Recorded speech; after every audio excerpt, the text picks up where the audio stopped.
It's drone time!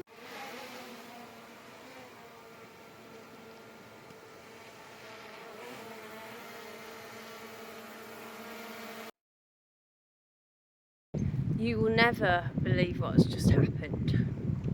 I'd like to be standing here happily reporting how awesome it was flying the drone, which it was, and this beautiful scene on the loch was even more beautiful from the air.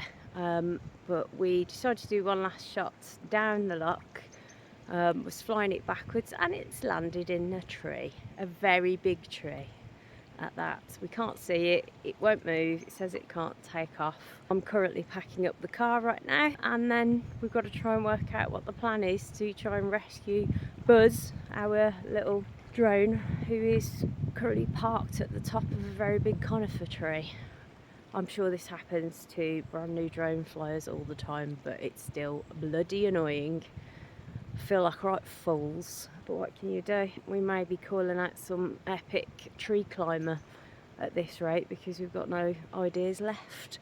So no trip goes without drama. This is the reality, I think, of especially trying to capture these beautiful views as best you can, but we'll see what happens.